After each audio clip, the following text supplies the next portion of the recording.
E para começar, nós trouxemos dois convidados muito especiais. O primeiro, o produtor de grandes artistas famosos, o João Micrucci, que já produziu discos de vários artistas, entre eles Eminem, Anitta e o próprio Kurt Cobain, antes das tragédias, né? E a outra é especialista em música Evelyn, formada pela Juilliard School, uma das maiores faculdades de música do mundo.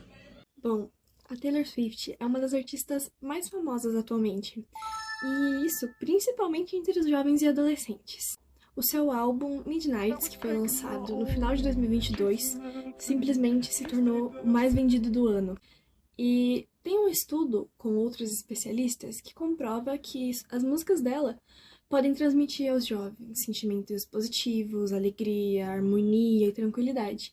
E esse sim é um dos motivos do porquê Taylor Swift se tornou tão grande. Taylor Swift é uma cantora que eu acho que não daria certo no Brasil e é por isso que eu não seria produtor dela. E para começar, o primeiro artista da lista é a Taylor Swift, que na minha opinião só sabe falar de término e ex. São músicas sem energia, são músicas assim, feitas pra menininha na puberdade achar que pra se identificar. É sem sal, horrível. Então, Henrique, tendo o quinto lugar como a Taylor Swift, eu acho extremamente justo. Pelo simples motivo de... A Taylor Swift não é uma boa cantora. Ela é uma cantora produzida para vender, fazendo música somente sobre término. Tem 2 álbuns dela que praticamente não falam sobre término. Toda a imagem dela é produzida para vender para um público-alvo de meninas de 14 anos ou homens de 35. Eu acho que o necessário para você ter um cantor bom vai muito, muito mais além do que a Taylor Swift pode atualmente oferecer para o nosso público. E o quarto, na minha opinião, o melhor do momento, o melhor da década e até do século, o Manuel Gomes. O Manuel Gomes é um artista completo, ele é diferenciado, ele é melhor que os normais. Ele tem o gingado, ele tem a malevolência. As letras são complexas, profundas. Elas tocam o coração de quem escuta. Na minha opinião, o melhor. O meu primeiro lugar, que eu discuti com meu amigo Henrique, que, claro, com certeza chegamos nesse primeiro lugar sem dúvidas nenhuma, é o nosso querido Manuel Gomes, o Caneta Azul, conhecido mundialmente pelo seu hit Caneta Azul, Eu Vou Deixar de Ser Besta e vários outros. Simplesmente um dos melhores dos maiores cantores, não só do MPB, mas a nível mundial. Simplesmente ele merecia não uma estrela na Calçada da Fama, mas ele merecia a Calçada da Fama. Seus hits são lindos de se ouvir, suas músicas cheias de personalidade e sua história comovente que facilmente caberia no álbum de qualquer pessoa, tanto no Spotify quanto no Deezer, ou como em qualquer plataforma de música. Eu não tenho comentários sobre Manuel Gomes, então eu passo direto pro João. Manuel Gomes. Eu sou muito fã dele, todo mundo é fã dele, o cara é bom demais um astro na música.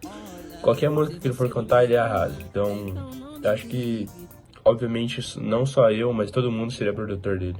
O grupo sul-coreano BTS também se tornou muito famoso entre as jovens, tanto pela aparência dos membros, quanto pela dança, pelos elementos visuais, figurinos, etc.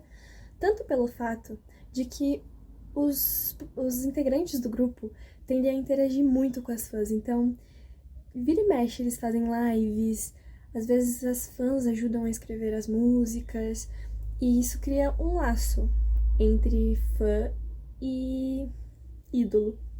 E também, o que ajuda é como o fato da Taylor Swift, as músicas deles também são capazes de transmitir diversas emoções, alegria, às vezes tristeza, raiva, tranquilidade, harmonia.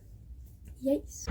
BTS, como é um grupo de cantores e, né, eu acho que não daria muito certo, porque no Brasil e na China, lá no continente asiático, quando eles cantam, teria uma bela diferença de gosto musical. Então eu acho que eu não seria produtor deles também, porque não daria certo no Brasil, nem no mundo muito afora. Que é o mesmo caso da Taylor Swift, música feitas para um público e para vender. Não tem energia nenhuma nas músicas ruins, músicas fúteis e rasas. Pelo menos algumas se salvam no ritmo e no toque. Algumas são agradáveis de ouvir. Mesmo eu gostando de algumas músicas do BTS, eu ainda acho que a fórmula BTS é a mesma que a Taylor Swift. Cantores produzidos, personagens da banda sem personalidade alguma, músicas repetitivas, sem alma, sem produção em cima, somente para vender, parecendo que os cantores não têm alma, não têm personalidade própria, são produzidos, parecem robôs, parecem inteligências artificiais antes mesmo da inteligência artificial se popularizar. Chico Buarque, um músico com fortes expressões e opiniões desde a época da ditadura militar, em que ele foi perseguido e tentaram censurar ele, mas ele tinha um certo dom para despistar essa censura. Geralmente em suas músicas ele usava pseudônimos e mensagens subliminares nos meios para que não percebessem a realidade dessas músicas, né, que era uma crítica à ditadura. E ele passava realmente despercebido. E é por isso que é tão genial e que muitas pessoas adoram ele hoje em dia. Ele é um dos maiores músicos críticos que nós temos na atualidade, tanto naquela época também, né, óbvio. E é por isso que ele tem um nome tão grande no Brasil, e sim, é um dos maiores cantores brasileiros.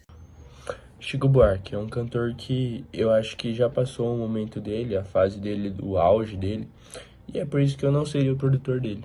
É o Chico Buarque, que é um bom cantor MPB, porém tem o mesmo problema das maioria das músicas brasileiras. É genérica, são todas muitas parecidas umas com as outras e não tem o gingado, mas todas são iguais, todas as MPBs, sendo que ainda mais que o Chico Buarque é um fantoche político ainda. Então, não desce. Nós temos um cantor favorito de muitos e odiado por muitos também. Nós temos o Chico Buarque. Eu particularmente gosto muito de suas músicas, elas moram no meu coração. Muitos dizem que ele é vendido pro governo, né? Dizem que, até ele brincou em uma entrevista sua, que ele recebia cachê do governo atual, o Partido dos Trabalhadores, para fazer aquelas músicas. Mas, tirando a política à parte, ele é um cantor muito talentoso, suas músicas têm um significado oculto bem interessante e é bem vivo. Só não fica mais pra cima por causa que eu acredito que ainda falta um certo tchan em suas músicas e na sua personalidade artística. Bom, simplesmente Michael Jackson, não é mesmo? O rei do pop, que foi consagrado assim por ter sido um dos primeiros nomes grandes da música negra dos Estados Unidos, um dos grandes representantes. E foi o primeiro também a quebrar as barreiras da MTV com a música Thriller, em 1980. E o que fez ele se diferenciar dos outros era sua atitude musical, suas roupas, seus clipes e, claro, suas danças, né? Não tem como passar batido. E, bom, há pesquisadores que acreditam que Taylor Swift seja o novo Michael Jackson da nossa geração. Varia de cada um, né? Mas acho difícil bater o rei. E bom, como sabemos, há controvérsia sobre a morte desse cantor. E é isso também o fato que traz ele na atualidade com tanta força, sabe? Que é um dos fatos que faz o nome dele ainda estar na boca do povo. Michael Jackson, eu seria produtor dele, seria até dupla. Se eu pudesse dele, eu seria obviamente empresário dele. Bom, eu tenho esperança que ele ainda tá vivo, mas né, é por isso que eu seria produtor dele. Jackson não tem o que dizer, é o rei do pop, um dos melhores artistas do mundo. Porém, ele não tem o gingado, ele não tem o tchan. Ele é bom, mas ele não é um artista completo. Nós temos o rei do pop, o branco, o preto, Michael Jackson. Nós temos simplesmente um dos maiores cantores que já passou na face da Terra, tendo álbuns com bilhões de visualizações no YouTube, CDs e discos vendidos a recordes que demoraram anos, décadas para serem quebrados. Simplesmente um cantor excepcional que passa tanta vida, que foi tão polêmico, principalmente sua vinda para o Brasil, que simplesmente merece uma colocação alta nessa lista e que só perde para o primeiro lugar, que, claro, não poderia faltar.